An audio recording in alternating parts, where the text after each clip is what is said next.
반갑습니다. 드디어 여러분 종말에 대해서 나누는 시간이 되었습니다. 종말을 나눈다는 얘기는 신학교를 예를 들면 여러분 일반 신학교는 대부분 3년 과정입니다. 그래서 1학년, 2학년, 3학년 동안에 다양한 과목들을 공부해요.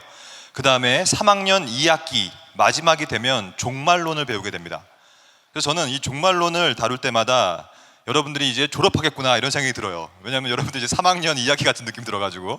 하지만 오늘이 마지막이 아닙니다, 여러분. 다음 주가 마지막이에요. 그래서 오늘 종말론을 배운다고 해서 졸업하지 마시고 다음 주에 성경까지 배우고 잘 마무리했으면 좋겠어요.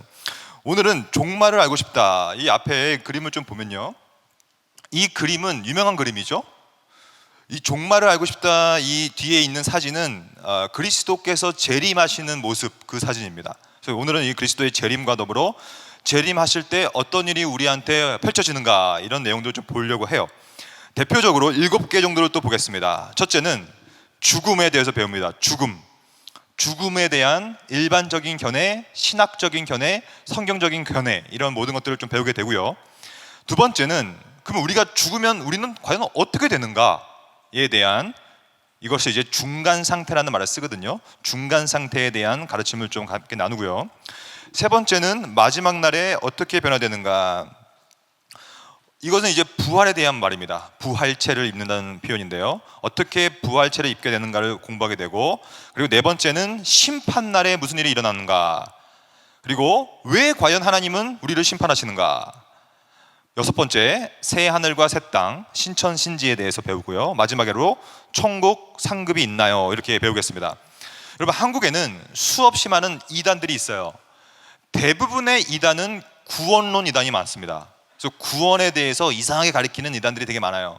두 번째는 기독론 이단이 많아요. 예수님에 대한, 그래서 자기 자신을 예수라고 얘기하면서 막 자칭 예수들 많죠. 그런 기독론, 구원론. 세 번째로 많은 집단, 이단 집단들은 종말론 이단이에요.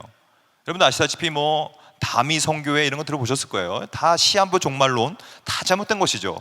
그런 모든 잘못된 종말론에 대해서 여러분들이 오늘 2시간 딱 깔끔하게 2시간 동안 정리하시고, 과연 무엇이 좀 더 성경적인가, 성경적인 종말인가를 배우려고 합니다. 첫째, 사람이 죽으면 어디로 가나요? 이걸 좀 보겠습니다. 일단 종말론은 여러분 크게 두 가지로 나눠요. 오늘은 이 두 가지를 다 배우게 됩니다. 첫째는 여러분과 저는 누가 뭐래도 개인적인 종말을 맞이하게 될 사람들입니다. 왜냐? 우리 모두 다 죽을 거이기 때문이에요. 죽음이 곧 개인의 종말의 핵심이에요. 죽음으로부터 종말은 시작되는 것이죠. 개인적 종말이라고 합니다. 하지만 우리 개인만 죽는 것이 아니라 이 세상 만물도 끝이 있습니다. 끝이 있는 것이 우주적 종말이죠. 즉 우리 인간도, 전 세계 모든 만물도, 모든 세상도 언제나 마지막이 있는 거예요. 마지막. 그 마지막의 정점이 재림인데요. 하지만 기독교 신학에서는 마지막이 진짜 마지막이 아니에요. 마지막은 언제나 새로운 시작이죠. 즉 우리의 죽음, 개인의 종말, 온 세상의 죽음, 우주적 종말이 될 때 다시 한번 새롭게 시작되는 것, 이것을 회복이라고 불러요. 회복. 즉 종말론은 엄밀히 말해서는 종말론으로 끝나서는 안 돼요. 종말론은 언제나 회복론으로 끝나게 되는 것입니다. 여러분과 저는 지금 점점점 살아가는 것은 종말을 향해서 살아가고 있는 거예요. 죽음을 향하여, 주님의 오심을 향하여. 하지만 그 끝이 아니라 그 끝이 있어야만 다시 한번 새롭게 되는 회복, 갱신, 이런 역할들이 우리 가운데 펼쳐지게 되는 것입니다. 그러면 개인적 종말이 죽음이라면 죽음이 뭔지를 먼저 봐야 되겠습니다. 죽음. 여러분, 죽음은 두렵거나 떨리는 것이 아니에요. 죽음만큼 굉장히 복되고 거룩한 건 없기 때문이에요. 하지만 죽음을 여러 가지로 정의 내릴 수가 있습니다. 일반 사람들은 이렇게 정의 내려요. 이거는 영어 사전입니다. 영어 사전에 보면 death, 죽음이죠. 죽음을 어떻게 표현하고 있냐면 임종행위, 삶의 마지막, 생명체의 모든 생산 활동의 완전 영구적인 중단, 이게 죽음이에요. 즉 죽고 나서는 모든 것이 멈추는 거예요.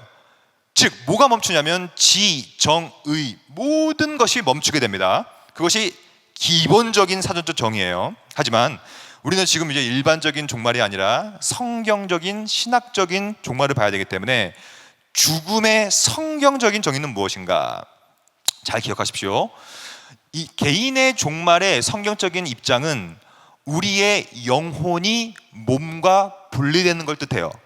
그래서 여기 성경에 보면 먼저 이 바빙크의 글을 보면 임종시에 어떻게 되는가? 영혼 혹은 호흡, 우리가 다 배웠어요.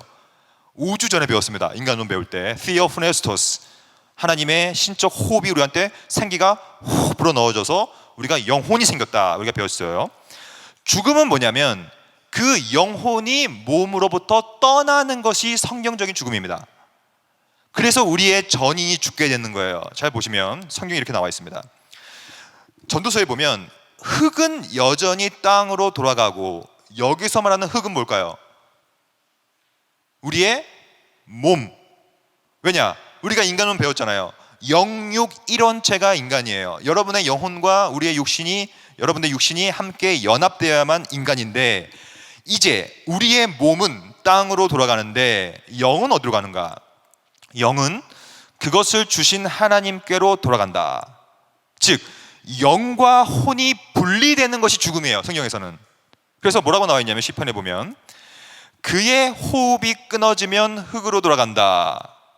즉 영혼을 호흡이라고 보고 흙을 우리의 몸으로 보면 호흡과 우리의 영혼과 우리의 몸이 분리되는 것을 성경에서는 죽음이라고 얘기하는 것이죠. 창세기 35장에 보면 어떻게 얘기하고 있냐면 그가 죽게 되어 그의 혼이 떠나려 할 때에, 성경은 죽음을 영혼의 떠남으로 계속 얘기하고 있어요. 혼이 떠난다, 호흡이 끊어진다, 이런 얘기죠. 왕상 17장 아이의 몸을 세 번 펴서 엎드리고 여호와께 부르짖어 이르되 이 아이의 혼으로 그의 몸에 돌아오게 하옵소서. 이건 뭡니까? 그 아이의 혼이 그의 몸으로부터 떠나서 죽은 거예요. 근데 그 혼이 다시 그의 몸으로 돌아오면 사라진다는 얘기죠. 무슨 말인지 아시겠죠? 그래서 성경은 끊임없이 죽음을 뭐라고 보고 있냐면 우리의 영혼이 몸으로부터 떠나가는 것, 이게 성경이 말하고 있는 죽음이에요. 근데 여기서 멈추면 안 됩니다. 혼이 떠나가는 게 죽음인데 그 의미가 무엇인가? 신학적인 의미가 무엇인가? 왜냐하면 우리는 지금 신학을 공부하고 있으니까요. 신학적으로는 죽음은 뭐냐? 죄에 대한 형벌입니다. 죄를 짓지 않으면 죽음 없는 거예요. 그래서 성경은, 헤르만 바빙크 우리가 계속 보고 있죠. 성경은 하나님이 주신 생명이라는 선물을 복으로 규정하고 환영하죠. 그래서 우리는 이미 영혼을 복으로 받았는데 죽음을 통하여 우리의 영혼이 떠나가는 거기 때문에 죄에 대한 형벌이다. 그래서 정리하겠습니다. 일반적인 사전적 정의는 영구적인 모든 생활의 중단. 성경적인 죽음은 영과 혼이, 영혼이죠. 영혼이 몸으로부터 분리되는 것. 신학적으로 말하는 개인의 종말, 죽음은 바로 죄에 대한 형벌. 그래서 성경이 이렇게 말합니다. 죄의 삭은 사망이다. 죄가 없으면 사망은 없었기 때문에, 죄가 없으면 사망이라는 형벌을 받지 않기 때문에 개인의 종말, 이렇게 정리하면 되는 거예요. 우리의 삶의 중단, 영혼과 몸의 분리, 동시에 죄의 사망, 즉 죄의 형벌이 곧 죽음이다, 이렇게 볼 수 있는 것이죠. 그러므로 개인의 종말론에서는 그 대상이 뭐냐면 역시나 인간의 영혼이에요. 영혼을 우리한테 주심으로 우리가 창조되었기 때문에 흙으로 빚어서 영혼을 훅 불어넣어서 그 영혼이 어떻게 되느냐에 따라서 죽음의 의미가 바뀌는 거예요. 그러므로 인간의 영혼이라는 것이 종말론을 시작함에 있어서 굉장히 중요합니다. 즉 인간의 영혼이 종말을 맞이하게 되는 거거든요. 근데 많은 사람들이 오해하죠. 동물들한테도 영혼이 있는가라고 하면서, 제가 예전에 이거 설명 드렸는데 동물 신학자들이 되게 많아요. 동물 신학자들 지금도 많습니다. 저희는 미국에서 공부할 때 동물 신학자들과 논쟁을 많이 했어요. 과연 이 개와 강아지와 여기 나와 있는 기린이나 곰이나 토끼나 영혼이 있는가? 그래서 이런 책도 굉장히 많이 나와 있습니다. Creatures of the Same God. 같은 하나님께서 창조물들을 똑같이 우리한테 줬다는 얘기예요. 막 이런 책들이 많습니다. 근데 여러분, 이 동물들은 종말을 경험할 수 있을까요? 여러분 의지가 이제 많이 떨어지셨습니까? 종말론까지 와가지고 여러분 어떻게 생각하십니까? 저는 물론 어찌 보면 이 동물들이요 제 영혼이 있는 것처럼 보이긴 해요. 특히 강아지나 개를 보면 충실하게 자기 주인을 막 보호하고 막 이런 거 보면 솔직히 웬만한 인간보다 나을 정도로 보여요. 어떤 좋은 개들은. 그러니까 마치 영혼이 있는 것처럼 보이는데 안타깝게도 성경에서는 한 번도 하나님께서 어떠한 강아지나 고양이나 개한테 영혼을 주셨다는 말이 없어요. 그리고 그 강아지나 고양이나 개가 그들의 영혼이 천국에 간다거나 지옥에 간다거나 아니면 그 강아지의 호흡이 끊어져서 그것이 개인의 종말이나 이런 얘기를 한 적이 없어요. 그러므로 종말론의 핵심 메시지는 하나님께서 우리한테 주신 그 영혼을 가진 여러분과 저의 종말에 대한 얘기가 이 종말론의 대상이에요. 왜냐하면 우리는 신학을 한다는 것은 신학의 대상을 규정하는 게 중요하단 말이에요. 동물의 종말이 아닌 우리 인간들의 영혼들의 종말에 대해서 먼저 보고 있는 것입니다. 그러면 우리 영혼이 죽어서는 과연 어떻게 되는가, 이걸 좀 잠시 보고 넘어갈게요. 첫째, 영혼 멸절설이라는 게 있어요. 이거는 지금도 많은 사람들이 얘기하고 있는 것인데 뭐냐면 간단한 거예요.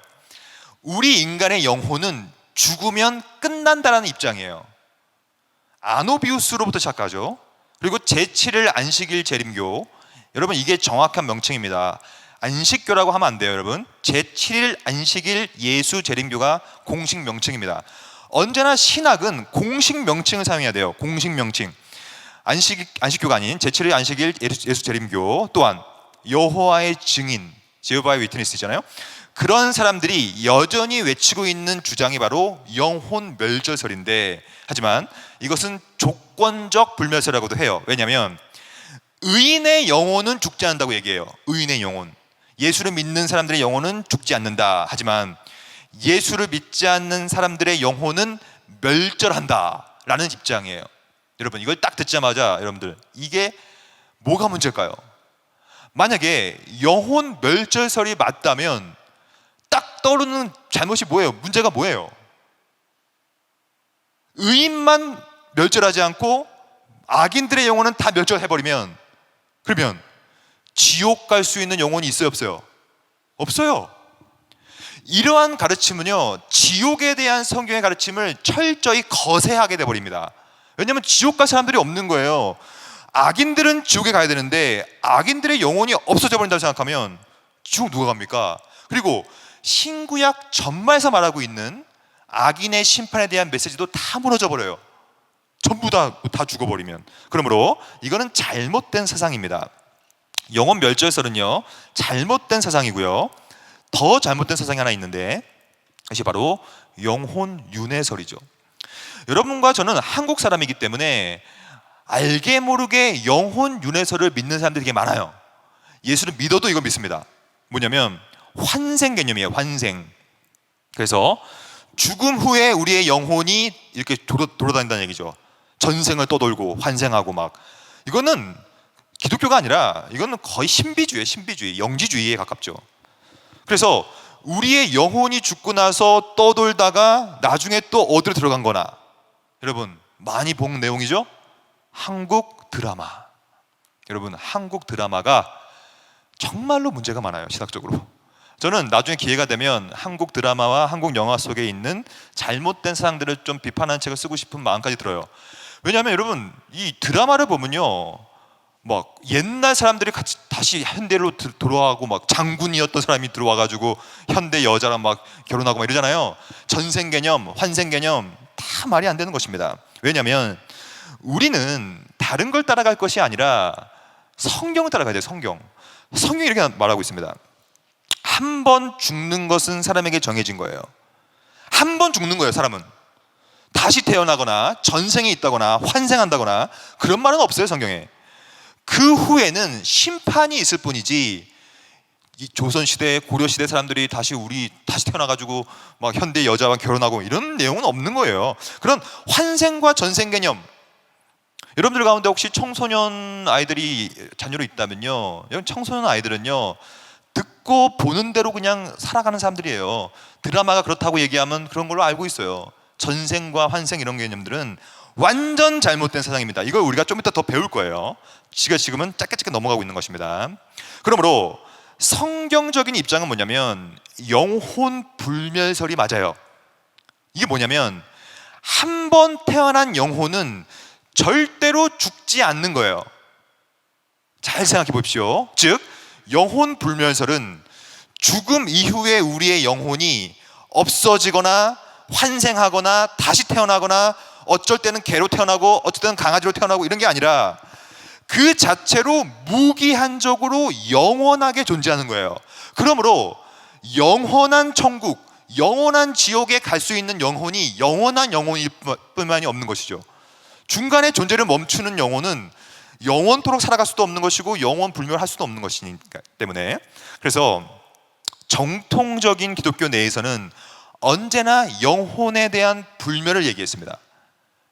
여러분과 저의 영혼은 지금 있잖아요. 여러분들 영혼이, 이 영혼은 영원토록 그 존재가 지속됩니다.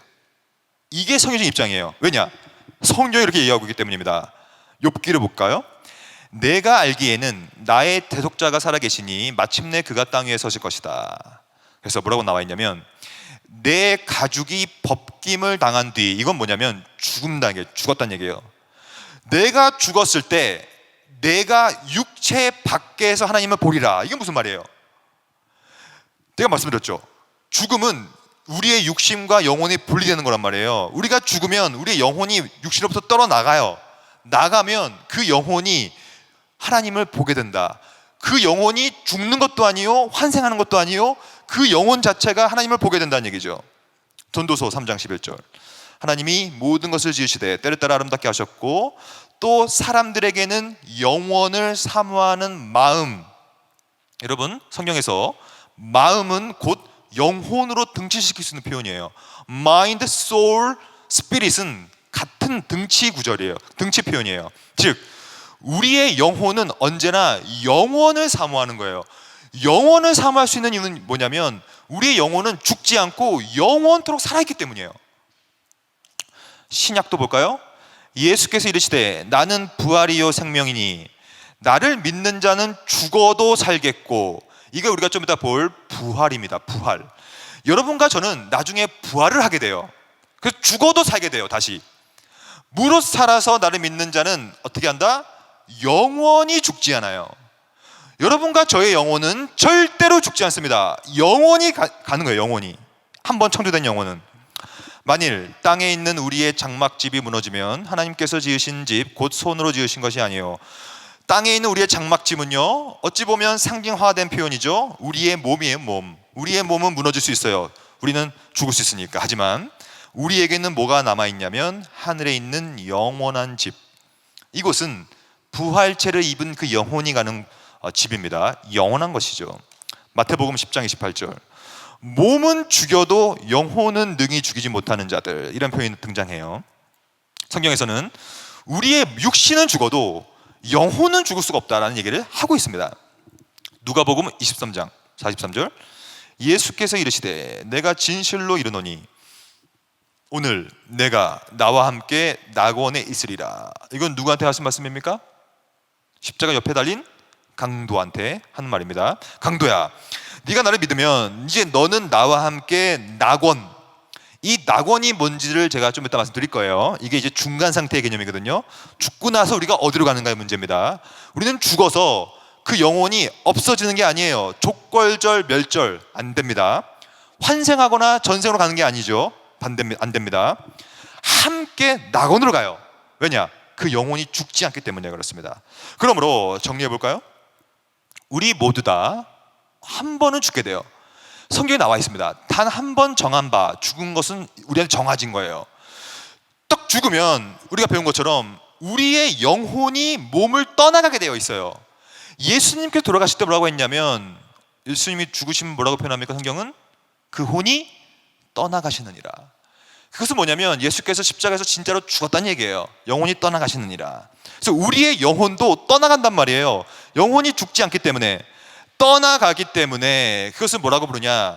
중간 상태라고 불러요. 이게 왜 중간 상태인지 말씀드릴게요. 종말론에서는 여러분 프레임을 잘 짜야 됩니다. 왜냐?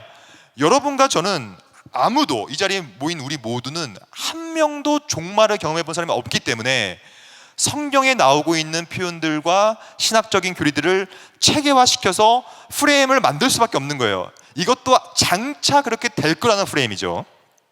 현재가 있죠. 현재 쭉 가면 이 미래입니다. 그럼 현재는 2020년이죠. 2020년. 그리고 이쪽이 이제 근미래겠죠. 가까운 미래. 이거는 먼 미래예요. 먼 미래죠. 이렇게 되면 언제나 종말의 핵심 포인트는 재림이에요. 재림. 오늘 그래서 우리가 재림도 배웁니다. 주님께서 재림을 하는 날, 이게 바로 종말의 가장 중요한 시점이에요. 그러면 이 재림 때 어떤 일이 벌어지냐면 여러분과 저가 전부 다 부활을 하게 돼요. 부활. 이 부활을 해서 뭐 어떻게 되냐면 부활 몸체, 부활체를 입게 됩니다. 즉 재림이 됐을 때 살아있는 사람은 살아있는 상태로 호련히 부활합니다. 호련히 부활체가 돼요. 그러면 주님이 재림하시기 전에 죽은 사람, 예를 들면 과거에 죽은 사람, 2002년 전은 과거죠. 과거에 누가 죽었다고 생각해봐요. 누가 죽었어요 과거에. 그러면 이 죽었던 이 사람도 종말 때, 재림 때 부활하게 됩니다. 즉 부활은 과거에 죽은 사람과 종말 때 살아있는 사람 모두에게 해당되는 부활체, 부활을 입게 되는 거예요. 이게 바로 회복입니다. 회복. 그리고 요 부활을 우리가 배우고 있는 개인의 종말이라고 부르는 거예요. 이것을 개인적 종말이라고 부르고요. 우리가 시기 전까지 이걸 배우고요. 하지만 이 종말 때 개인뿐만 아니라 우주적 종말도 시작됩니다. 이게 바로 개인의 종말의 회복은 부활체라면 우주적 종말의 회복을 신천신주라고 부르는 거예요. 새하늘과 새 땅. 이렇게 됩니다. 종말이 돼야만 가능한 거예요. 재림이 돼야만. 그러면 만약에 2021년, 내년이죠. 내년에 누가 죽어요? 내년에 죽습니다. 2019년에 죽었다는 과거 사람들 죽었어요. 이 사람 죽었어요. 이렇게 봤을 때 잘 보십시오, 여러분. 헷갈릴 수 있어요. 중간 상태라는 건 뭐냐면 과거에 죽은 사람은 죽었기 때문에 몸과 영혼이 분리됐다는 얘기예요. 죽음이니까. 그래서 어떻게 되냐면 죽은 사람의 몸은 크게 두 가지겠죠. 화장을 하거나 아니면 매장을 하거나 아니겠습니까? 둘 중에 하나입니다. 이렇게 됩니다. 그러니까 몸은 땅에 묻히거나 태워버리는 거예요. 그러면 2019년이 죽은 사람의 영혼은 어디로 가는가? 이 영혼이 가는 곳을 신학에서는 중간 상태라고 부르는 거예요. 중간 상태. 왜 중간 상태냐면 아직 재림이 되지 않았기 때문이에요. 그러니까 재림 전의 상태인 거예요. 중간 상태. 즉 이 중간 상태의 특징이 뭐냐면 영혼만 갑니다. 왜냐? 몸은 화장하거나 매장했기 때문에 영혼만 가는 곳이에요. 그리고 이 중간 상태의 영혼은 즉 몸이 없는 것이죠. 현재 몸이 없는 상태고 영혼만 가기 때문에 중간 장소가 아닌 거예요. 여러분, 제가 이걸 왜 강조하냐면 로마 가톨릭, 중세 가톨릭에서는 이것을 장소로 만들어서 연옥이라고 만들어버렸어요. 연옥. 이거 우리가 좀 이따 배울 겁니다. 이 연옥은요 장소 개념이에요. 잘못된 겁니다. 왜냐? 몸이 없기 때문에, 영혼만 가기 때문에 장소가 아닌 거예요. 그래서 상태라는 말을 쓰는 거예요. 상태. 중간에 있는 상태예요. 중간에. 근데 재림이 됩니다. 주님께서 나팔 쫙 불고 구름과 함께 오시죠. 오시면 중간 상태에 있는 영혼들이 이 몸과 결합되는 것이 바로 부활이에요. 이게 부활입니다. 부활. 그러니까 부활이라는 것은 뭐냐? 다시 표현하자면 중간 상태에 있는 영혼들이 다시 한번 자신의 몸과 결합되어서 부활이 된다. 여러분들은 예배 시간마다 이걸 외우고 있습니다. 사도신경 때 몸이 다시 사는 것과, 이거 외우시잖아요 여러분. 그 몸이 다시 사는 것과, 재림 때 산다는 얘기예요. 다시. 그러니까 제가 지금 요 중간 상태를 얘기하고 있는 거예요. 중간 상태. 어딘지는 몰라요. 왜냐? 영혼만 가기 때문에 장소 개념이 아니기 때문에 그렇습니다. 여러분 이해하시겠죠? 이것을 intermediate state라고 해요. state, 상태라는 상태. intermediate 한 거예요. intermediate는 어디부터 어디까지냐면 과거부터 재림 때까지 intermediate 한 state라는 얘기죠. 중간 상태죠. 그래서 이 사람이 그러면 죽으면 과연 어떻게 되는가? 이게 바로 중간 상태의 논의입니다. 우리의 영혼이 죽어서 어떻게 되느냐의 문제예요. 이 논의는요, 교회 역사 가운데 너무 많은 의견들이 있었어요. 제가 이것을 4가지 정도로 요약을 좀 해보겠습니다. 첫째, 초대 교회에는요, 사람이 죽으면 그 영혼이 어디로 간다고 얘기했냐면 정화의 불로 간다고 생각해서 정화의 불. 그래서 퓨리피케이션 된다, 깨끗하게 된다라는 개념이에요. 일부 초대 교부들과 동방교회들이 주장했습니다. 지금도 동방종교회, 저기 터키나 이런 데 가면요, 이 개념을 아직도 받아들이고 있어요. 영혼이 죽으면 어딘가에 가는데 정화의 불에 가서 깨끗하게 된다. 이 정화 개념 때문에 로마 가톨릭에서는 연옥 개념을 만들게 되는 거거든요. 이거 좀 이따 볼 거고요. 정화 개념은요, 신학적으로 성경적으로 옳지 않습니다. 이것도 우리가 좀 이따 볼 거예요.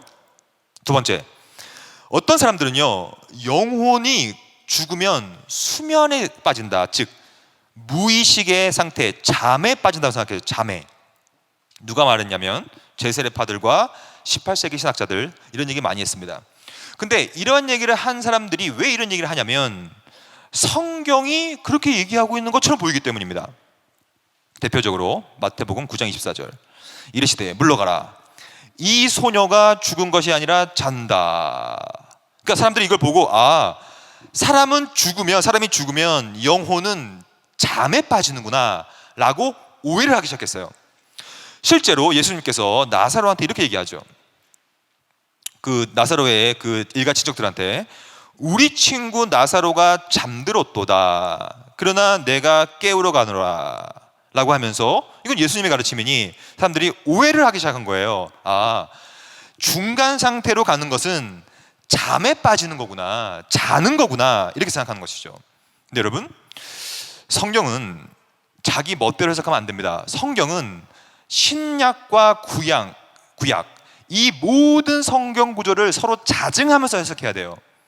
성경이 말할 때 잔다라고 얘기하는 건 뭐냐면 실제로 자는 것이 아니라 나중에 이런 거였어요. 예수님께서 나사로가 죽은 것을 향하여 사람들이 엄청 울었잖아요. 막 울고 불고 하니까 너무 애통한 거예요. 야, 너희들 왜 우냐? 나사로는 중간 상태로 가는 거야. 나중에 다시 부활해서 만날 거야. 이러한 상징적인 의미로 잔다고 한 것이지, 실제로 그 영혼이 가서 잔다, 이런 내용으로 이해하면 안 된다는 얘기입니다, 여러분. 그래서 바빙크는 이렇게 얘기하죠. 영의 의식적인 삶을 부인하면서도 안 된다라는 얘기를 하면서, 게다가 4번째 줄, 비록 성경이 죽음은 이 세상의 모든 생명과의 단절이라는 사실을 분명히 가르치고, 물론 죽음을 잠, 안식, 침묵으로 묘사도 합니다. 우리가 본 것처럼. 하지만 성경 어디에서도 죽은 자들의 영혼이 명시적으로 잠잔다라고 얘기한 건 없어요. 그 맥락과 상징화된 맥락으로 우리가 이해할 때 중간 상태로 이해하는 차원에서의 잠잔다는 얘기지, 진짜로 잔다거나 그런 내용은 없다는 얘기죠. 그러므로 성경에서는 이 영혼 수면설 자체도 거부합니다. 세 번째, 이것도 이제 너무나 많죠. 어떤 사람들은 죽고 나서 살아있는 자들과 그 영혼이 소통할 수 있다고 생각해요. 한국 영화는 대부분 이런 베이스를 깔고 시작하죠. 죽음 이후의 영혼과 살아있는 자들이 서로 관계를 맺고, 이게 뭡니까? 정확히 한국의 제사 문화죠. 제사가 뭡니까? 우리 돌아가신 아버지, 할머니 그 영혼 달래고 맛있는 거 좀 드시라고, 평소에 잘 드셨던 그것도 잘 차려놓고 와서 잡수시라고. 여러분, 완전한 비성경적인 입장이죠. 왜냐하면 죽은 자들의 영혼이 다시 이 땅에 온다거나 그런 것 자체가 불가능해요. 그 불가능한 것을 얘기하기 위해서 예수 그리스도께서는 뭘 비유로 듭니까? 부자와 나사로 얘기를 그때 꺼낸 거예요. 부자와 나사로 얘기는 뭡니까? 한 번 죽으면 천국과 지옥 왔다 갔다 할 수도 없고, 아무리 믿지 않는 사람들한테 가서 다시 우리 가족들한테 야 제발 좀 믿어라, 예수 믿어라, 나 지금 너무 고통스러워, 물 한 방울 좀 떨어뜨려줘. 성경이 뭐라고 말하고 있습니까? 불가능하다고 얘기하고 있습니다. 죽은 자의 영혼, 즉 제가 지금 뭐라고 있냐면, 죽고 나서 가는 중간 상태의 영혼들은 현재 살고 있는 우리한테 어떠한 영향도 끼칠 수가 없다는 얘기예요. 어떠한 영향도. 여러분, 이게 되게 중요합니다. 왜냐? 이 교리를 정확히 알지 못하면 너무나 잘못된 사상들이 우리 가운데 펼쳐지기 때문이에요. 첫째, 제사 가장 큰 문제죠. 두 번째, 무당, 박수 이런 것들도요, 중간 상태의 영혼과 막 대화하거든요. 갑자기 제가 예전에 어떤 영화를 봤더니 갑자기 무당이 막 구슬하면서 갑자기 빙이 돼요. 빙이.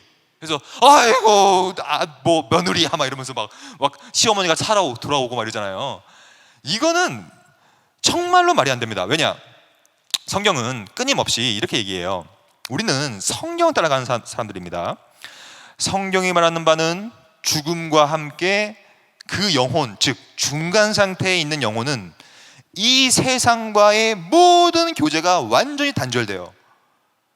함께 할 수가 없어요. 물론 여러분들 가운데 의문이 하나 들 거예요. 아니 그래도 성경에는 그런 게 나오지 않습니까? 그게 대표적인 게 사무엘상이죠. 여기 보면 엔돌에 신접한 여인을 찾으러 갑니다. 그리고 이 엔돌에 있는 신접한 여인이 막 사무엘 불러내고 막 이러잖아요. 다윗 불러내려고 하고. 근데 여러분, 이런 것들은 구약이라는 생각을 해야 돼요.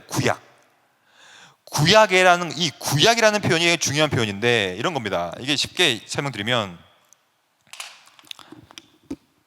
이 그래프를 하나 잘 보십시오. 이건 이제 계시의 점진성이라는 그래프인데요. 이게 좀 어려운 표현이지만 설명드려 볼게요. 성경은 이렇게 구약이 있죠. 시작점이 있고 그다음에 신약이 있습니다. 그러면 사무엘상만 하더라도 이 대선지서기 때문에 이 정도의 계시밖에 없었어요. 계시가 다 완성이 안 됐기 때문에. 그래서 모세오경 정도 있었고 선지서들 좀 있었단 말이죠. 나중에 묵시록, 계시록은 없었단 말이죠. 근데 구약이 점점 계시가 더 많아지면서 계시의 빈도가 높아지고 있는 것이죠. 그리고 그 계시의 폭발적인 증거가 그리스도의 초림입니다. 초림. 그리스도께서 오시고 나서 신약이 시작되는데, 이분이 모든 구약 예언의 핵심이기 때문에 이분이 오시자마자 계시가 폭발적으로 늘어나서 다시 한번 도약하게 됩니다. 그래서 공간복음 쭉 되고 드디어 바울이 나오면서 신약은 대부분이 기록이 되어 있죠. 그래서 이 신약까지 돼야만 66권, 이것을 뭐라고 하냐면 기록된 계시. 우리가 다음 주에 성경을 배울 때 배울 거예요. 기록된 계시가 정말 중요해요. 기록되어야만 계십니다. 왜냐하면 우리가 생각한다는 것이 다 계시가 될 수 없기 때문이에요. 기록된 계시가 사무엘상만 하더라도 이 정도밖에 없었던 거예요. 이 정도. 이만큼은 아예 없었던 것이 그 당시에. 그러므로 특히 구약을 보면요, 계시가 완성되어지 있지 않기 때문에 기록된 계시 외에 기록되어지지 않은 계시들이 굉장히 많은 거예요. 이 정도가 되는 것이죠. 이 정도. 그러니까 구약에서는요, 신약에 나타나는 것보다 훨씬 더 많은 기적, 이적. 여러분, 신약에서 불기둥, 구름기둥 나옵니까? 신약에서 막 홍해 갈라집니까? 신약에서 막 엄청난 일들이 막 벌어져요? 많이 그렇지 않아요. 대부분 구약에서 기적과 이적과 신비로운 것들이 많이 벌어져요. 왜냐하면 그만큼 기록된 계시가 부족하기 때문에, 기록된 계시를 부족한 것을 메이크업하기 위하여, 보충하기 위하여 그 외의 계시들을 많이 사용한 것뿐이거든요. 그런 차원에서 그러한 계시의 점진성의 맥락 속에서 이러한 표현들을 우리는 접해야 됩니다. 즉, 그 당시만 하더라도 계시가 완성되어지지 않기 때문에 실제로 막 엔돌에서 신접한 여인이 막 신비로운 행동을 막 했던 것이죠. 그런데 2020년을 살고 있는 신약이 완성되어 있는 우리 가운데 있는 사람들 가운데서는 이러한 구약 본문을 가지고 우리 삶을 완벽하게 규정할 수는 없다라고 저는 생각합니다. 그러므로 우리는 이미 신약 시대에 살고 있기 때문에 계시가 완성되었고, 이러한 잘못된 내용들에 대해서는 우리가 철저하게 배격을 해야 돼요. 왜냐? 성경은 끊임없이 죽은 이후, 즉 중간 상태에 빠진 영혼들과 현재 살아가고 있는 우리가 소통할 수 없다는 얘기를 계속합니다. 산자들은 죽을 줄로 알되 죽은 자들은 아무것도 모르며, 그리고 맨 마지막에 보면 해 아래서 행하는 모든 일들 중에서 그들에게 돌아갈 목은 영원히 없다. 무슨 말입니까? 여러분들이 돌아가신 아버지와 어머니한테 그들의 영혼을 위하여 맛있는 걸 차려놓고 기도하고 제사를 짓는다고 해도 그 죽은 사람들한테 돌아갈 몫은 없는 거예요. 그분들이 돌아가시기 전에 잘했어야지 돌아가시고 나서는 없는 거예요. 그것이 성경의 가르침이에요. 내 손이 이를 얻는 대로 힘을 다해야 할지어다. 내가 장차 들어갈 수월에는 일도 없고 계획도 없고 지식도 없고 지혜도 없습니다. 지금 살아있을 때 일을 하십시오. 지금 살아있을 때 계획을 세우십시오. 지금 살아있을 때 지식과 지혜를 추구하십시오. 죽고 나서는 아무 필요 없는 거예요. 죽고 나서는 뭐가 없어요. 하지만 죽고 나서 자꾸 뭔가를 만드는 것은 잘못된 거예요. 그 대표적인 집단이 로마 가톨릭입니다. 로마 가톨릭에서는요, 중간 상태를요 이상하게 만들었어요. 대표적으로 연옥, 림보 두 가지 개념이 있죠. 이게 뭐냐면, 죽고 나서 개신교는 뭐라고 얘기하냐면 즉각적으로 하나님께 가거나 즉각적으로 지옥, 그 지옥도 완성된 지옥은 아니에요. 중간 상태의 영혼만 임시처소입니다. 잘 보십시오. 중간 상태에는 크게 두 가지의 타입이 있겠죠. 즉 과거에 혹은 현재에 예수를 믿었던 사람은 중간 상태에 어디로 가냐면 낙원으로 가겠죠. 근데 이 낙원은 임시처소입니다. 왜냐? 중간 상태고 몸은 갈 수 없으니 임시적으로 뭘 기다리냐면 재림을 기다리고 있는 거예요. 왜냐? 임시로 여기 있다가 부활체를 입고 몸을 가지고 신천신주로 들어가게 되는 것입니다. 그러니까 이거는 임시예요, 임시. 근데 과거와 현재에도 예수를 믿지 않은 사람들은 중간 상태인 지옥으로 갑니다. 근데 이 지옥도 여전히 임시처소예요. 왜냐? 몸이 없기 때문에. 그래서 몸이 없으므로 고통을 못 받아요. 영혼만 있으니까. 그러니까 이곳에 있는 사람들도 나중에 재림 때 부활체가 되어서 심판을 받게 돼요. 그래서 그들은 신천신제 갈 수 없고 진정한 지옥인 게헨나, 완전한 완성된 지옥. 왜 완성되었냐면 우리의 몸과 더불어 가기 때문에. 그러므로 중간 상태는 없는 거예요. 엄밀히 말하면 최종 상태로 가기 위한 임시 처소에 머물 뿐인데, 하지만 로마 가톨릭에서는 이러한 내용들을 이상하게 바꿨어요. 총 5개의 상태를 만들어 버렸습니다. 첫째, 천국. 천국은 뭐냐면 성인들이 즉각적으로 들어가는 곳이에요. 즉각적으로 죽으면 중간 상태로 가지 않고 바로 천국 간다는 얘기예요. 지옥. 지옥은 악인이 즉각적으로 들어갑니다. 아주 처절한 악인들, 아주 큰 범죄를 저지른 악인들 있잖아요. 즉각적으로 간다고 그래요. 근데 문제는 어중간한 사람들, 다 누굽니까? 저와 여러분들 같은 사람들. 저와 여러분들 같은 사람들은 완전하게 성인도 아니요, 완전하게 악인도 아니요, 어중간하잖아요. 어중간한 여러분과 저 같은 일반 사람들은 다 어디로 가냐면 일단 5번 연옥으로 갑니다. 연옥. 이 연옥이라는 표현이요, 이 개념이요 정말로 잘못된 개념이에요. 연옥으로 가고, 그러면 연옥으로 가지 않는 사람들이 두 가지가 있는데, 세례를 받기 전에 죽은 아이들, 그러니까 갓난아기들, 이 갓난아기들은 어디로 간다고 얘기하냐면 림보로 간다고 얘기해요. 림보. 림보라는 독특한 개념이 있습니다. 유아 림보들이 글로 가고, 또한 조상 림보가 있는데, 그건 뭐냐면 예수님께서 오시기 전 구약 시대 때 죽은 성인들은 어디로 가는가? 조상 림보로 간다. 이렇게 다양하게 만들었어요. 복잡하잖아요. 근데 안타깝게도 조상 림보, 유아 림보, 연옥에 대한 개념은 성경에는 절대 없습니다. 이런 내용 자체가 없어요. 그래서 중요한 것은 연옥인데, 연옥을 만들어서 뭘 어떻게 만들었냐면 이렇게 만들었어요.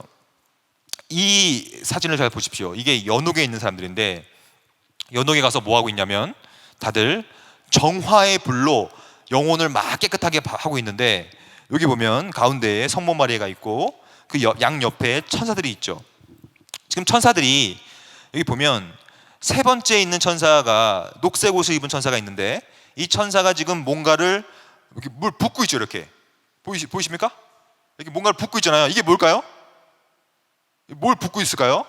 이게 물을 붓고 있는 것인데, 누구한테 물을 부어주냐면 죽은 자기의 아버지를 위하여 헌금을 내는 사람들, 아니면 죽은 자기 어머니와 할머니와 아버지를 위하여 이 땅에서 선행을 베풀고 중보기도를 하고 그들을 위하여 죄를 사할 수 있는 면죄부를 사면, 그 면죄부를 산 페이먼트, 그 돈의 양만큼 물을 더 부어주는 거예요.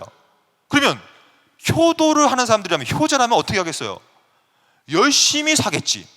100만 원짜리, 200만 원짜리, 어떤 사람 1000만 원짜리, 5억짜리, 10억짜리까지 막 사가지고, 그게 다 면죄부라는 거예요. 면죄부. 그리고 옆에 보면 offering, 헌금이죠. 공로적 헌금.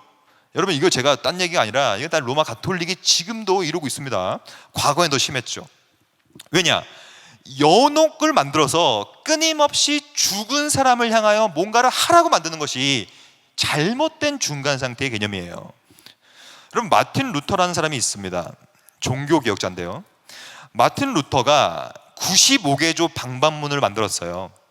논제 10번을 보면요, 이 연옥 문제를 거부하고 있는 거예요. 루터가 임종에 처한 자에 대하여 연옥 문제를 내세워서 종교상의 속죄를 보류하는 로마 가톨릭 사제들의 행위는 잘못된 것이고 무지하고 어리석은 것이다.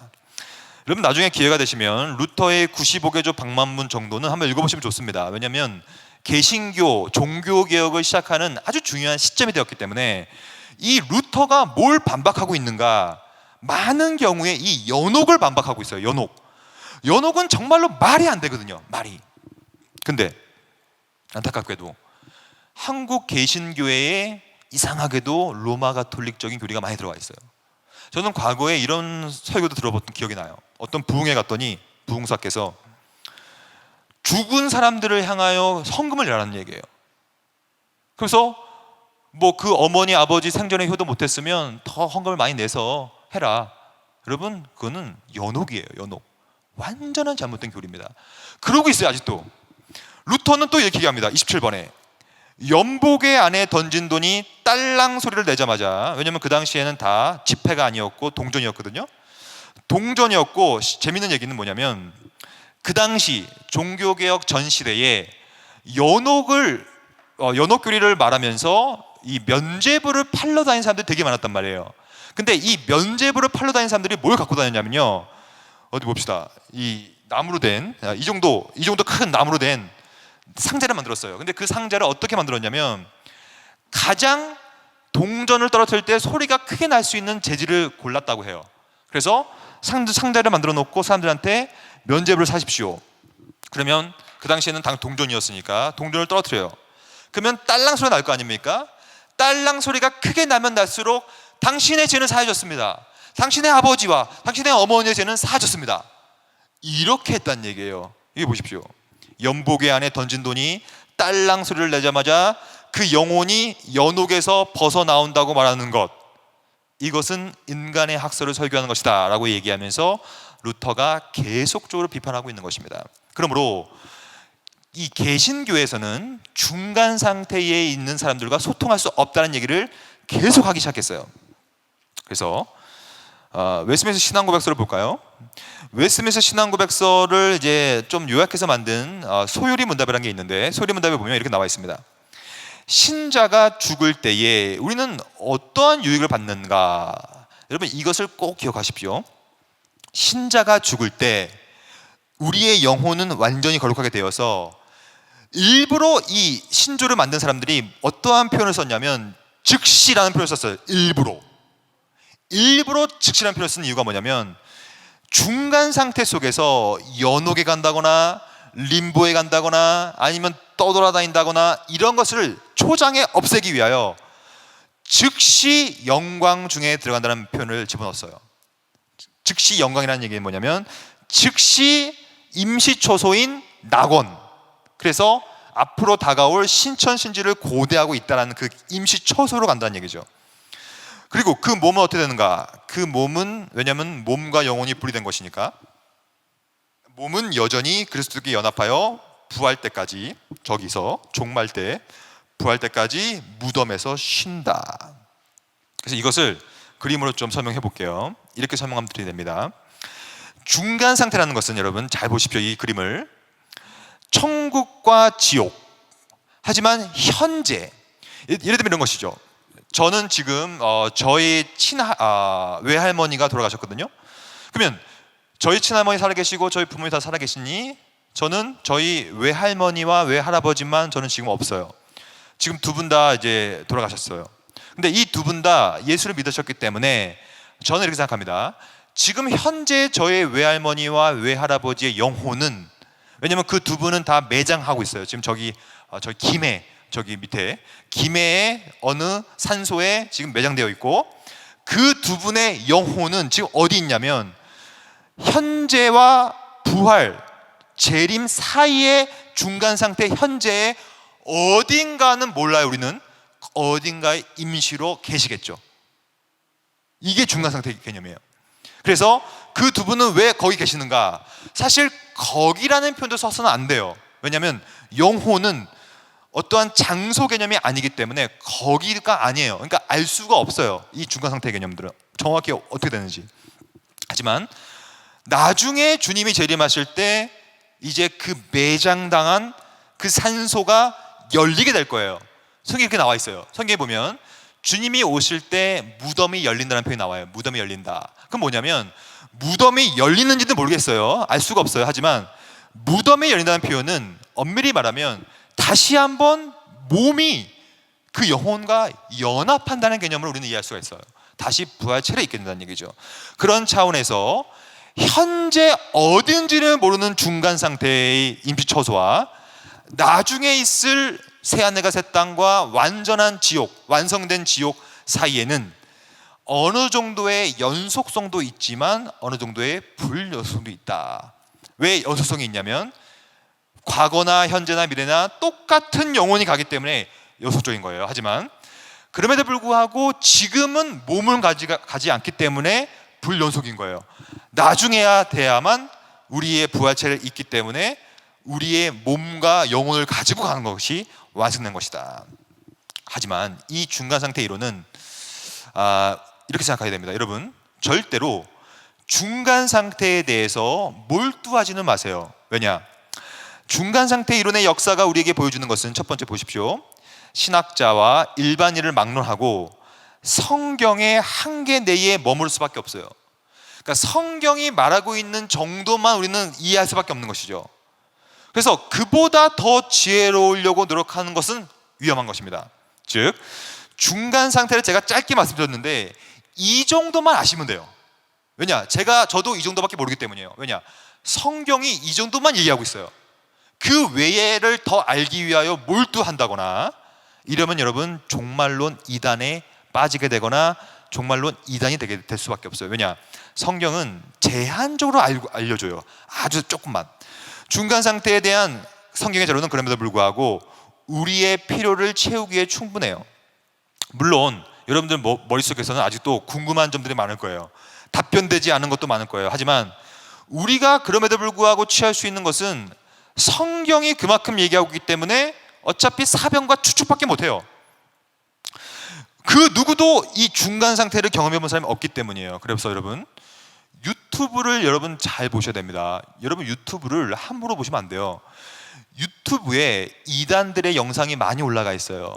그리고 어떤 유튜브를 보니 어떤 사람들 지옥에 갔다 온 사람, 천국에 갔다 온 사람, 천국에 가서 뭐 했다, 이런 간증 올라오는데요. 전부 다 잘못된 것입니다, 여러분. 중간 상태에 가가지고 입신해가지고 천국을 가서 누굴 만나고 온다? 성경에 그런 말 없습니다. 그거는 언제나 바비카 얘기하는 것처럼 사변이요 추측일 뿐이에요. 계시. 그래서 기록된 계시가 중요하고 다음 주가 중요한 거예요, 여러분. 성경이 무엇이고 성경이 말하는 바까지 가는 게 우리의 자세가 돼야지.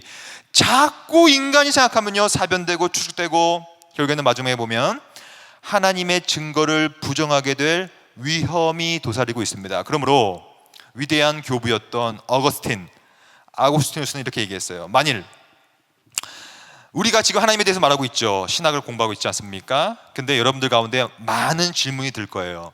이해하지 못하는 것이 많을 거예요. 하지만 저는 이 표현을 되게 좋아합니다. 만일 당신이 하나님을 포괄적으로 이해할 수 있다면 여러분들이 이해했던 그 하나님은 하나님이 아닌 것입니다. 왜냐? 우리가 어떻게 하나님을 포괄적으로 이해합니까?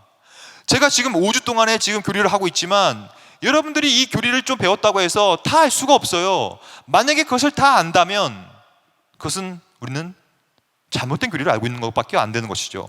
그러면 우리가 할 것은 뭐냐? 경솔하게 우리가 좀 안다는 지식을 자랑하기보다는 오히려 경건하게 잘 모르겠습니다 라는 무지를 고백하는 게 나아요.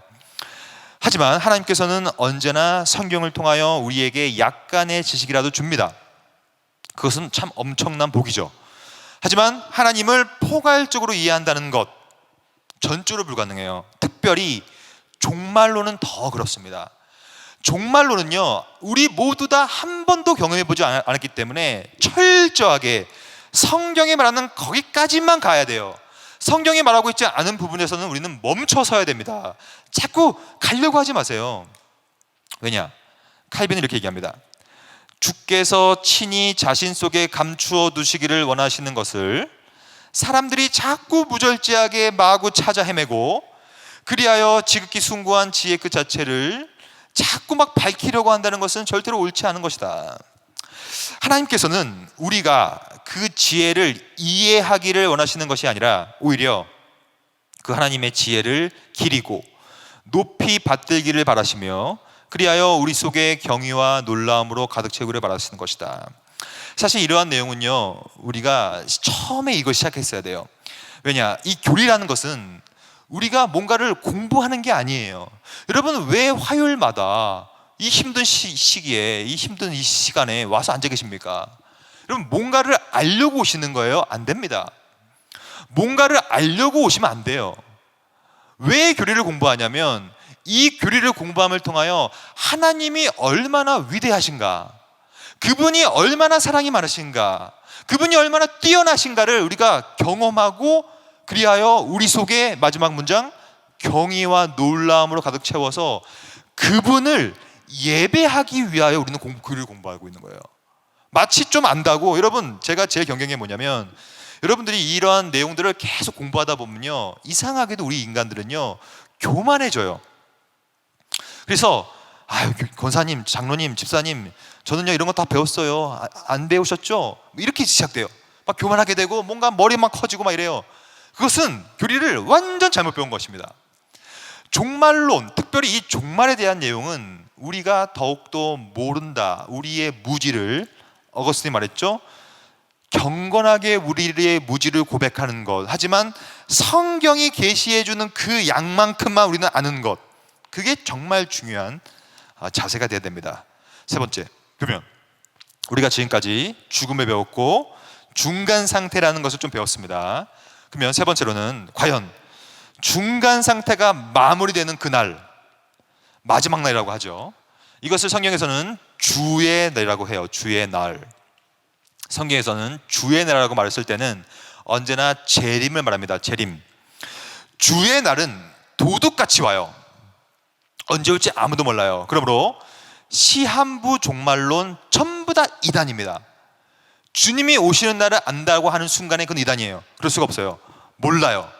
그날에는 하늘이 큰 소리로 떠나가고 물질이 뜨거운 불에 풀어지고 땅과 그 중에 있는 모든 것이 드러난다. 이거는 나중에 우리가 배울 거예요. 신천신지에 대해서 배울 때 배울 거고요. 그러면 이 주의 날은 과연 언제 어디서 벌어지는가? 여러분, 주의 날을 언제 어디서 벌어진다는 이 질문 자체가 잘못된 질문입니다. 그럼 이게 뭔지를 설명드릴게요. 일단 재림 전까지는 현재, 과거 다 포함되죠. 재림이 되기 전은 어떠한 상태냐면 시공간이 있는 상태예요.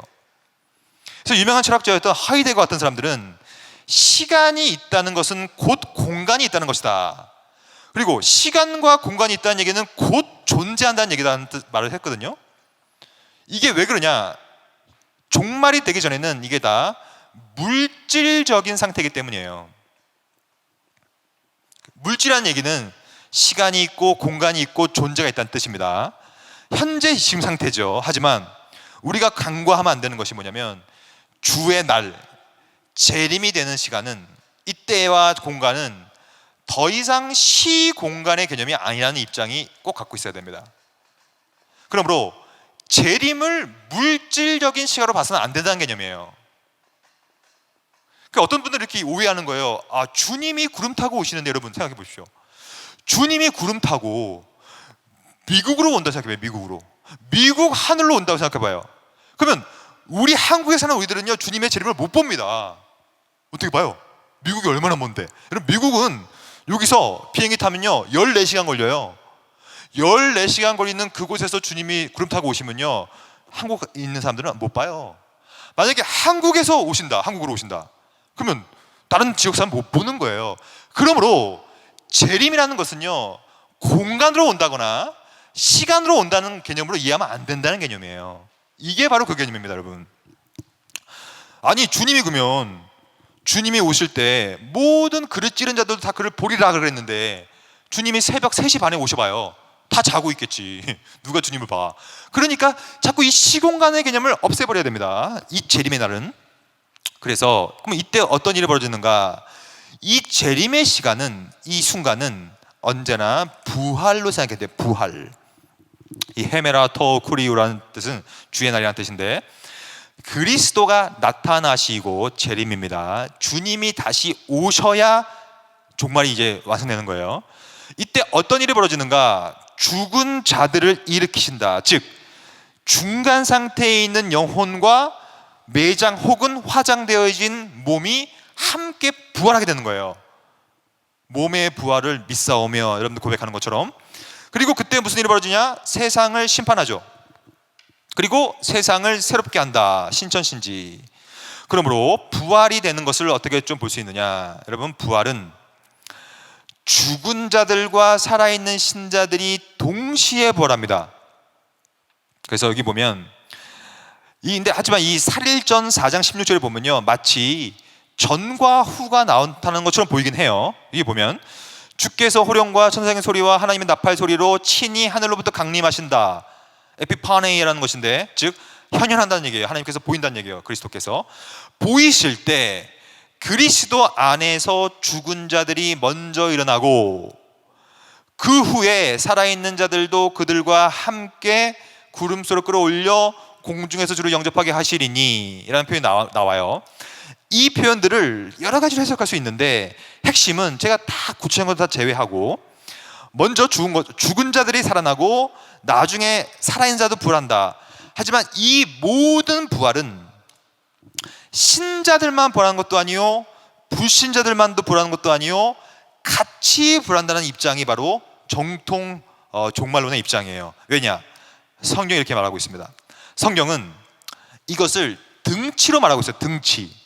선한 일을 행한 자는 생명의 부활로, 등치 at 카이.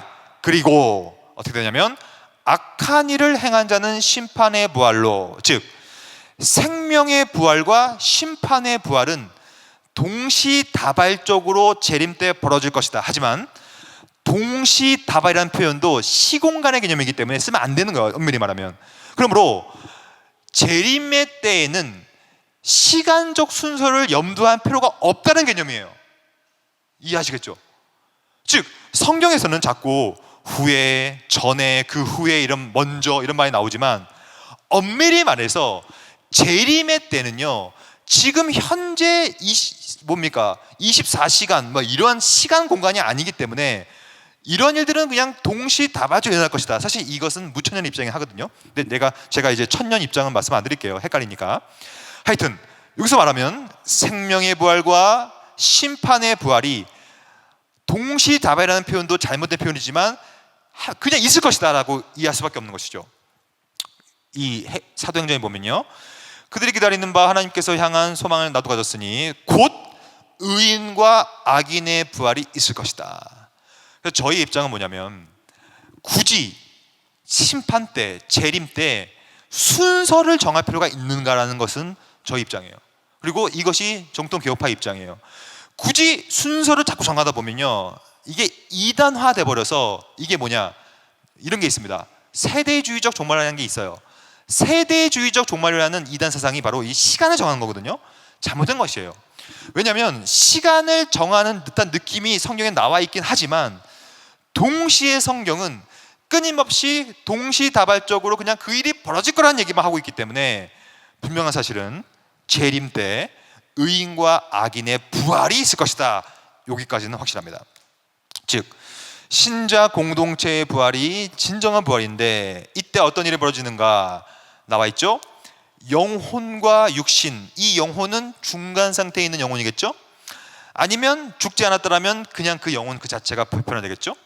육신이 결합된 신자들, 부활체를 입은 사람들이 드디어 하나님의 형상을 따라 어떻게 되냐면 재창조된다. 이게 바로 부활체의 특징이에요. 부활체의 특징은 다시 재창조되는데, 여기 보면 성경에 보면 이렇게 나와 있죠. 그리스도 예수를 죽은 자 가운데서 살리신 이가 성부죠. 성부께서 너희 안에 거하시는 그의 영, 성령입니다. 성령을 통하여 너희의 죽을 몸도 살릴 것이다. 부활체가 될 것이다 라는 뜻입니다. 그러면 부활체가 뭔지를 좀 볼 거예요. 부활체라는 것은 성경에 다양하게 표현됩니다. 일단 독특하게 마태복음 27장에 보면 예수님께서 부활하신 이후에 이상한 일이 벌어져요. 자던 성도의 몸이 많이 일어납니다. 여기서 자던이라는 표현은 영혼 수면설이 아니에요. 이거는 임시초소인 중간 상태에 있는 영혼이라고 이해해야 돼요. 여러분 지금 이해하고 계십니까? 이해하고 계시죠? 너무 조용하니까 여러분 지금 이해하고 계시지 모르겠어요. 이거는 그렇게 이해해야 됩니다. 영혼 수면설도 아니에요. 중간 상태에 있는 영혼들이 일어난 거예요. 놀라운 일이죠. 심지어 그들이 무덤에서 나와요. 거룩한 성에 들어가 많은 사람들에게 보여요. 여러분 이건 어떻게 이해해야 될까요? 이거는 성경 구절 가운데 정말로 난제 구절이에요. 이 설명하기 어려워요. 근데 이것은 저는 이렇게 이해합니다. 이거는 뭐냐면 그리스도께서 우리의 부활의 첫 열매가 되십니다. 그래서 우리도 그리스도처럼 부활을 하게 돼요. 그러므로 나중에 그리스도께서 재림하실 때 온 인류가 다 부활하게 되기 때문에 그 온 인류의 부활 사건에 대한 예표로 저는 봅니다. 예표. 그런 일들이 그렇게 보여질 거라는 전언 정도로 저는 이해합니다. 저는 그렇게 보는 게 옳다고 봐요. 그리고 고린도전서 15장 38절에 보면 하나님이 그 뜻대로 그에게 형체를 주시되, 소마라고 이제 헬라어로 표현되어 있는데 이거는 진짜 눈에 보이는 형체를 뜻합니다. 그래서 우리가 나중에 똑같은 부활체를, 형체를 받게 된다는 얘기예요. 이것은 recognizable, 인식 가능하다. 이게 무슨 말이냐? 여러분 이렇게 생각하시면 돼요. 저는 여러분들과 이제 5주 동안에 얼굴을 맞대고 지금 함께 하고 있기 때문에, 여러분들을 저는 만났기 때문에 우리가 나중에 주님이 오시면 부활을 하게 됩니다. 그러면 여러분과 저는 지금의 몸과 얼굴의 형체와 똑같을까요? 다를까요? 어떨까 할까요? 여러분들이 지금 현재 모습과 여러분들이 나중에 부활한 그 모습이 같을까요? 다를까요? 이러한 질문은 언제나 어떻게 대답해야 되냐면 이렇게 대답해야 됩니다. 같기도 하지만 다르기도 할 것입니다. 이게 맞는 표현이에요. 왜냐? 우리의 부활의 첫 열매 되신 예수님을 통해 보면 돼요. 예수님이 부활하시고 나서 예수님의 얼굴과 몸을 알아본 사람도 있었고 몰라본 사람도 있었어요. 왜냐하면 어찌 보면 예수님 같은데 어찌 보면 아닌 것처럼 보였기 때문에 마리아는 뭐라고 어떻게 했냐면 성전 문지기 아니면 이 묘지를 지키는 관리인 정도로 생각했단 말이에요. 왜냐? 같아 보이기도 하고 틀려 보이기도 하기 때문에. 그리고 제자들도 예수님을 만나고 나서 알아본 사람도 있었고 몰라본 사람도 있었어요. 그만큼 어찌 보면 같게 보이기도 하지만 어찌 보면 다르게 보이는 것이 부활체의 특징이라고 저는 생각해요. 왜냐? 그것은 예수님의 부활체를 통하여만이 추측 가능할 뿐이죠. 근데 육체적인 여러분과 저의 몸은요, 지금 현재 물과 살과 피로 구성되어 있기 때문에 노화와 변형은 자연적인 현상이죠. 당연히 우리는 노화하죠. 그리고 다치면 피가 나고 뭐 어디가 문제가 있으면 아프고, 왜냐? 육체적인 몸이기 때문이에요. 하지만 부활체의 특징은 뭐냐면 죽지 않아요, 썩지도 않아요.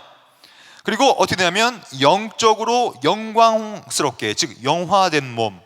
영화라는 것은 뭐냐면 더 이상 죄의 지배 아래 있지 않는다는 뜻이에요. 죄를 지을 의지조차도 생기지 않는 상태, 그게 바로 부활체라는 거예요. 썩지 않고요, 노화가 없는, 죽지 않는 상태. 성경은 이렇게 얘기합니다. 죽은 자의 부활도 그와 같으니 우리는 썩을 것으로 심지만, 왜냐? 흙으로 빚었기 때문에 썩을 흙으로 빚어졌죠. 하지만 이제 우리는 썩지 아니할 것으로 다시 살아납니다. 이게 바로 회복과 갱신이에요. 그러므로 종말론은 종말이 끝이 아니라 다시 시작하는 거예요. 썩지 아니할 것으로 다시 살아나게 되는 것이고, 그는 만물을 자기에게 복종하게 하실 수 있는 자의 역사로 우리의 낮은 몸, 즉 썩을 몸을 이제는 자기 영광의 몸의 형체, 이게 뭡니까? 예수님의 부활체예요. 즉 우리 모두 다 그리스도와 연합하여진 우리들 모두는 그리스도가 가졌던 그 부활체를 우리도 똑같이 덧입게 되는 것이죠. 자기 영광의 몸의 형체와 같이 변하게 된다. 근데 이 부활체를요, 잘못 이해한 사람들이 많았습니다. 그래서 어떤 사람들이 이렇게 이해했어요. 저는 이거 실제로 제가 어렸을 때 어떠한 설교를 듣다가 이런 말을 하시는 설교자의 말을 들었거든요. 여러분, 이렇게 설교하시는 거예요. 여러분, 우리가 나중에 부활하게 될 것입니다. 그러므로 여러분들 절대로 화장하면 안 됩니다. 화장하면 여러분들 몸이 다 태워져 버리고 다 여러분들 가루가 돼가지고 온 세상에 펼쳐지기 때문에 더 이상 여러분들은 부활할 수가 없어요. 절대로 화장하면 안 됩니다. 여러분, 이 설교가 맞아요, 틀려요? 여러분, 우리 화장하면 안 됩니까? 우리가 부활체를 입어야 되기 때문에.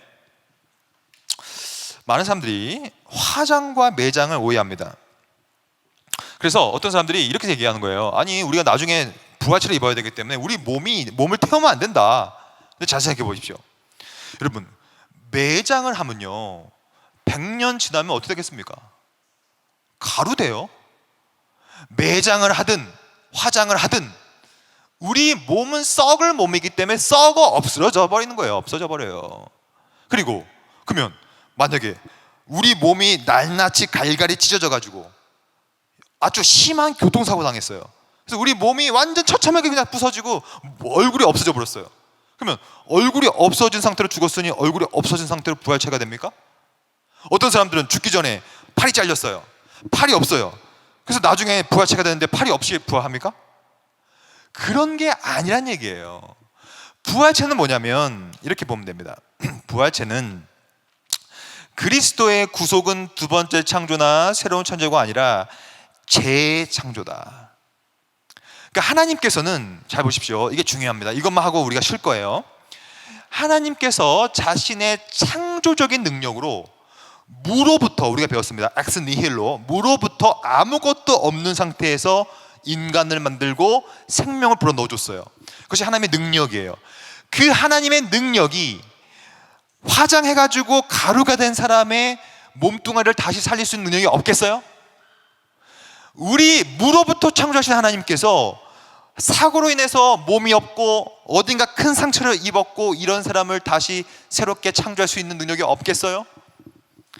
부활체를 가진다는 얘기는 다시 한번 우리를 새롭게 갱신시키는 개념이기 때문에 예전 것은 지나갔으니 보라 새 것이 되었노라, 이 개념으로 이해된다는 얘기죠. 그러므로 부활체를 보존하기 위하여 우리 몸을 화장하면 안 된다, 이런 얘기는 전부 다 잘못된 종말론입니다. 그리고 가장 큰 문제는 사실 저는 영화라고 봐요. 영화. 제가 이 영화를 비판할 수밖에 없는데, 이 신과 함께라는 영화 여러분들 보셨을 거예요. 다 전생 개념이요, 아니면 나중에 죽고 나서 우리가 우리의 업보를 따라서 또 고생하고 이런 내용인데, 이건 전부 다 중간 상태와 부활체에 대한 개념을 호도하고 있는 영화들입니다. 물론 어떤 분들이 이렇게 생각할 수 있어요. 아니 뭐 영화니까 그럴 수 있지 않습니까? 맞아요, 영화니까 그럴 수 있겠죠. 하지만 저의 입장은 그렇지 않아요. 왜냐, 이러한 영화들은요, 청소년들이나 어린이들이 볼 경우에 잘못된 종말에 대한 관점을 가질 수가 있기 때문에 문제라는 얘기예요. 그러면서 교회가 할 일은 뭐냐면, 이 영화를 무조건 비판하는 것이 아니라 이 영화가 갖고 있는 신학적으로 성경적으로 문제가 되는 내용들은 교회에서 가르침을 줘야 된다는 입장이에요. 저는 그것이 주일학교가 되었던 뭐가 되었던, 이게 없다면 아이들은 이 영화의 내용을 곧 실제 내용으로 오해해버릴 수가 있다는 얘기죠. 그래서 이 천년의 비밀이 밝혀진다. 여러분, 천년의 비밀이 밝혀지는 순간은 재림 때밖에 없어요. 이러한 영화가 천년의 비밀을 밝힐 수 없는 것이고, 그러니까 우리가 이 기독교라는 이 교회라는 이 공동체는 언제나 세속 사회가 말하고 있는 비신학적이고 비성경적인 입장들을 교정해야 나갈 수 있는 그런 실력과 그런 가치관이 우리 안에 있어야 된다는 얘기예요. 여러분들이 이런 거 없이 무조건 보고 듣고 휘둘릴 수 있기 때문에 그렇다는 것입니다.